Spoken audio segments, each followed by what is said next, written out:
ደሬ የኔ ጌታ አልበላህም እኮ ብላ እንጂ ምን ሆነሃል? ግን ደህና ነህ? አባቢ ለምንድን ነው ግን የማትበላው? ደህና ነኝ ብሉ እናንተ ብሉ። ሰላም ጤና ይስጥልኝ ውድና የተከበራችሁ የኗ ሚዲያ ቤተሰቦች እንዴት ናችሁ? ደህና ናችሁ ወይ? እኔ ጋር ሁሉ መልካም ሁሉ ሰላም እግዚአብሔር ይመስገን። ዳጣ ድራማ ክፍል 71ን ይዤላችሁ መጥቻለሁ። በክፍል 70 ላይ እንግዲህ ወይዘሮ ማርታ ባሏን አጥብቃ እየጠየቀችው ነበር። ተጨነኩብህ፣ ለምንድን ነው የማትረዳኝ? ምንድን ነው የሆንከው? አንተና እኔ ከተገናኘን ከተዋወቅን ጀምሮ እኮ በዚህ ልክ ተጨንቀ ተሰብረህ አይቼ አላውቅም። እናም ደግሞ መደባበቅ የጀመርነው እስከ መቼ ወዲህ ነው? ምንም እየገባኸኝ አይደለም። እባክህ ተጨነኩ ንገረኝ እያለችው ነበር። ዛሬም እንግዲህ በምታዩት መልኩ ቤተሰቡ በመላ ተሰባስቦ ቁርስ እየበሉ ነበር። እናም እንግዲህ ብላ፣ ምን ሆነሃል? ለምን እንደማትበላው?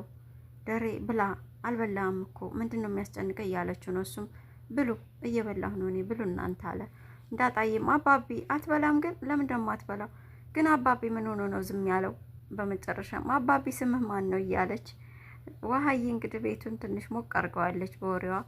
እሱም እንግዲህ ከመጨነቁ የተነሳ በእጁ ሊጎርስ የጠቀለለውን ሁሉ መብላት እስኪያቅተው ድረስ ነበር የተጨነቀውና ለውሃዬ አጉርሷት ጥሏቸው ሄደ። እንዳጣይም ውሃዬ ተዩ በቃ እሺ ተዩ ዝም በይሽ አንቺ እያለቻት ነበር። እንግዲህ በዚህ መልኩ ትቷቸው ከሄደ በኋላ ማርታም በጣም ተጨንቃለች። እውነት ለመናገር ዳጣና ናታንም ውጭ ላይ ቁጭ ብለው እያወሩ ነበረ። አዲሷ ሰራተኛ እንዴት ነች አላት ናታን። ዳጣም ቆንጆ ነች፣ ከውበቷ ውጭ ሁሉ ነገር ጥሩ ነው አለችው። አይዞሽ ዓለም ላይ ብዙ ቆንጆ ቢሰለፉም እኮ አንቺን አይተኩልኝም፣ አንቺንም አይመስሉም አላ። ውይ አንተ ደግሞ ኧረ እኔ እሱን አላሰብኩም፣ ስታስበው የምቀና ነው እንደሚመስልህ አለችው። እኔ እኮ ብትቀኝ ደስ ነው የሚለኝ አለ። አይ እንግዲህ ለማንኛውም እኔ ያስጨነቀኝ የአባቴ ነገር ነው። ደረጀ በጣም ተጨንቋል ናታን፣ ምን እንደማደርግ ግራ ገብቶኛል። የተጨነቀውም በእኔ ጉዳይ ነው ሲመስለኝ፣ በእኔ ጉዳይ እማዬን ፈርቷታል፣ እንደ ብሎ እንደሚናገር ፈርቷታል። ምክንያቱም እያመነችው ስለከዳት ያን ነገር ለማስረዳት ከአቅሙ በላይ ሆኖበታል። ይሄ ነው ያስጨነቀው። እኔ ደግሞ እዚህ ቤት ባልመጣ ይሻለኝ ነበር ብዬ በጣም ጨንቆኛል ናታን አለችው። ናታንም እንዴ ተረጋጊ፣ በእርግጥ አባዬ ተጨንቋል። አባ ሲጨነቅ ልጅም ቤትም ይረበሻል፣ አባ ሲደሰት ልጅም ይደሰታል፣ ቤትም በሰላም ይኖራል። በእርግጥ ልክ ነሽ፣ ግን ደግሞ አባዬ የማይወጣው ችግር የለም፣ ሁሉንም ነገር መፍታት ይችልበታል። ስለዚህ አንቺ ተረጋጊ ዳጣዬ። ደግሞ እኮ ትገርመኛለህ፣ እኔ እናግረዋለሁ ብሏት ነበርና ዋኔ እኮ ይገርመኛል ናታን አለችው። ምን ማለት ነው እሱ አላት። እንዴት ነው አባዬ በዚህ ልክ ቤተሰቡን በሙሉ አላናገርም ብሎ ዘግቶን አንተ ልታናግረው የምችለው አለችው። እሱም እኔና አባዬ እኮ በጣም ቅርቦች ነን፣ ማለቴ ብዙ ክፉ በጎ ነገር አብረን እናወራለን፣ ሚስጥረኛሞች ነን ማለት ይቻላል። ስለዚህ ከኔ የሚደብቀው አይኖርም። እናም ደግሞ በዚህ ሰዓት ናታን ዳጣ አንቺና እኔ ነን አባዬን ልንረዳውና ልንቀርበው የምንችለው ልናግዘውም የምንችለው፣ ሌሎቹ ማንም አይረዱትም። በእርግጥ እንዳልሽው እማዬን ፍርታት ሳይሆን አይቀርም በአንቺ ጉዳይ። ያው ማርታ ጥሩ ሰው አይደለች፣ ለዛ ይሆናል። ግን ደግሞ አንዴ ስለተፈጠረ ይሄን ነገር የግድ ማመንና መቀበል ይኖርባታል። ለማንኛውም እኔ አናግረዋለሁኝ አላት። እውነትህን ነው ናታንዬ? እውነትህን ነው አለችው። አዎ እውነቴን ነው አላት። እሺ እንደዛ ከሆነ ደስ ይለኛል ናታን፣ በጣም ነው ደስ የሚለኝ። እኔ በጣም ጨንቆኛል ያባዬ ነገር እያለችው ነበር። ይህን እያወሩ እንግዲህ አበጌል ከየት እንደመጣች ሳይታወቅ ድንገት ታግባችሁ መጣችና ምን እየሰራችሁ ነው? ዛፍ ለዛፍ አጥር ላጥር የሚያስኬዳችሁ በእናንተ ቤት ማንም አላየ ብላችሁ ነው የምትልከሰከሱት? እናንተ ልክስክስ ምን ትሰራዳችሁ እዚህ ተደብቃችሁ? ብላ አንድ ጊዜ ወረደችባቸው። ኤቢሂቴ እኛ እኮ እኔና ናታን እየተጫወትን ነው፣ እኔ ተጫዋች አንቺን ብላ ጥላላት ቦታውን ሄደች። ምክንያቱም ታውቃታለች ዳጣ ብዙ ትዕግስት ያላት ልጅ ስለሆነ አብጌልን ለናታን ጥላት ሄደች። ከዛም ውሃዬና አዲሷ ሰራተኛ ለዛ ትባላለች። አዲሷ ሰራተኛ ኪችን ውስጥ እያወሩ ነበርና ስለ ቤተሰቡ ስምና አንዳንድ ባህሪያት እየጠየቀቻት ነበረ። ውሃዬም እንግዲህ አንቺ መቼ ነው እንደ ሰላምዬ የምታረግዥው? መቼ ነው ልጅ የምትወልጀው? እያለችም እየጠየቀቻት ነበረ። በመጨረሻም አብጌል ምንሽ ናት? እንዳጣስ ምንሽ ናት? ደግሞ ሲያ ወንዱ ልጅ የእናንተ ቤተሰብ ነው ማለት የወንድምሽ ነው እያለች እየጠየቀቻት ነበር።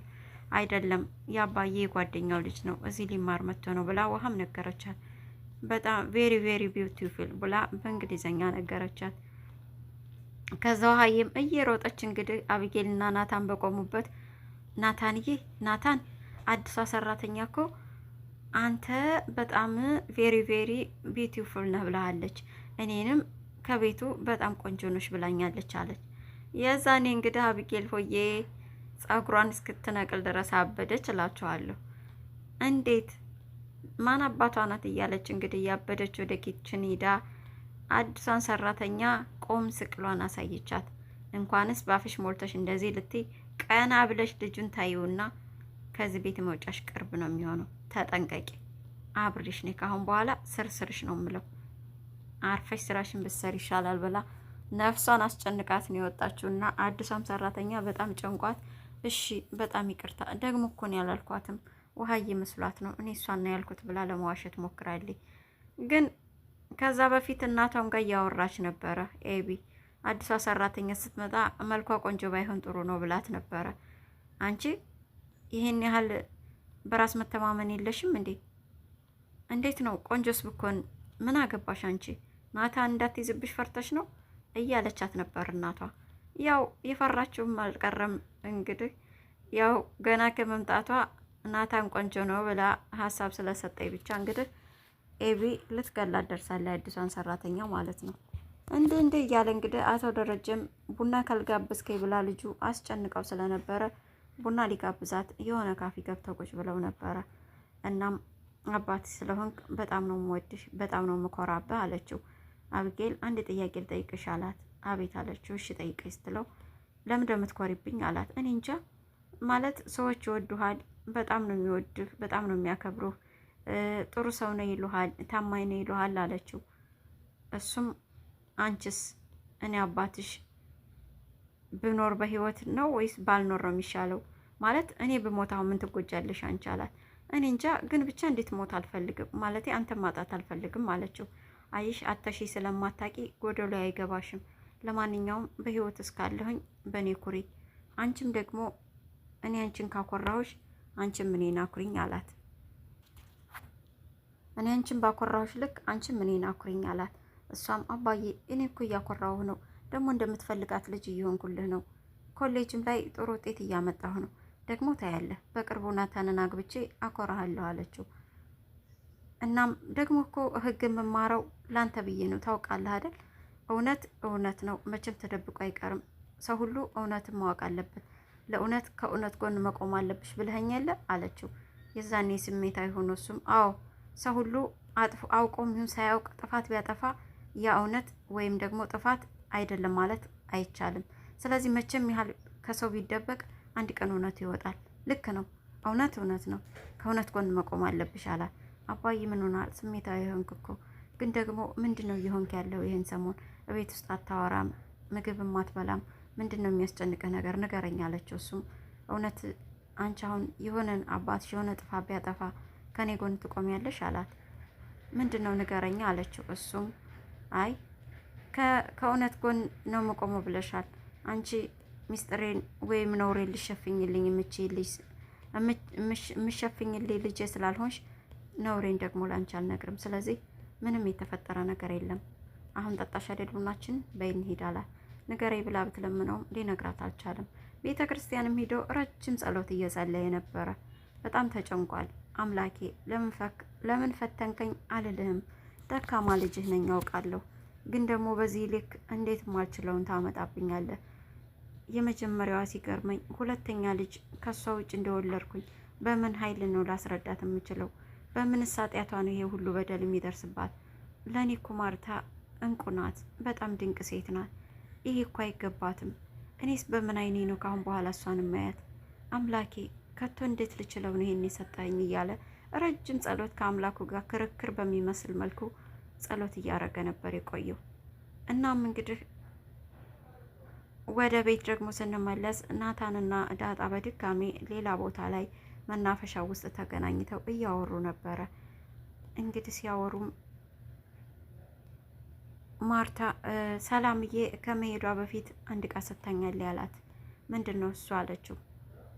ከዛ በፊት ግን ኪችን ገብታ ዳጣ አዲሷን ሰራተኛ እያወራቻት ነበር። አዲሷም ሰራተኛ እንግዲህ ልክ እንደ ውሃ ዳጣንም ጠየቀቻት። ስለ ቤቱ ባህሪ፣ ስለ እያንዳንዱ ሰው ባህሪ አንዳንድ ነገር ጠየቀቻት። ለማንኛውም ኤቢን አስቀይም እንኳን መሰል ሳላውቅ አለቻት። ምን ብለሻት አለ። ናታን ያምራል ብዬ አለች። እንዴት እስካሁን በህይወት ቆይሽ አለቻት። ፈጣሪ የተመሰገነ ይሁን ለጊዜው ተርፌያለሁ አለ ሰራተኛዋ።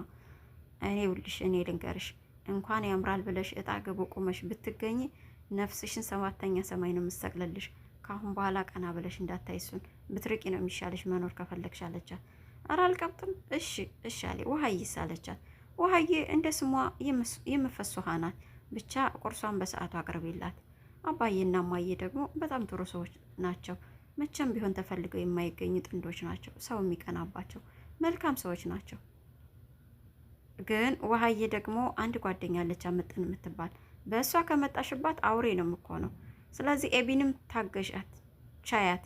ግን ደግሞ በናታን ከመጣሽ ጸጉሯ ላይ ጥፍርም ቀንድም የምታበቀል ያህል ነው የሚሰማሽ።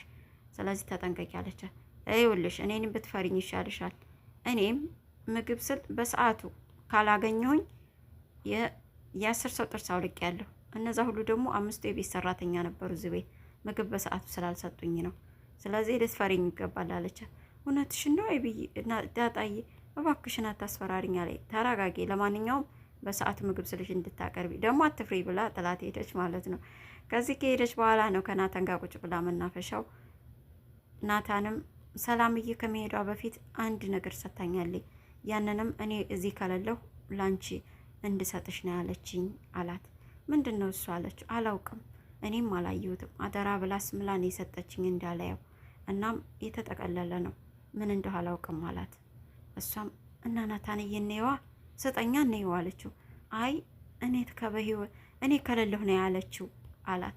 እና ጥሩ ነው አሁን እኮ አክስቷ ቤት ሄዳለች ሰላምዬ። ዛሬ ከሷ ጋር ነው ውዬ የመጣሁት ማለት እዚህ የለችም። ስለዚህ እኔ ከሌለሁ ብላ ሄለ ስጠኛ የለችም እንየው አለችው። ናታንም እንዴ እኔ ከሌለው ስትል በህይወት ካልኖረች ብዬ ነው ሲላ፣ ኧረ በስመ አብ በል ምን ታሟርታለህ አንተ ሟርተኛ። እሷ መቼም አትሞትም፣ ደግሞ በህይወት ነው የምትኖረው። ያ ማለት እኮ መጥፎ ነገርም ሊሆን ይችላል፣ ጥሩ ነገርም ሊሆን ይችላል። ብቻ ግን ቶሎ ማየት አለብኝ ለእኔ ከሆነ እባክህ። የሆነ ነገር የጠረጠርኩት ደግሞ አለ ከአባዬ ጋር እኔ እንጃ። ብቻ ናታንዬ እባክህ አምጣውና እንየው አለችው።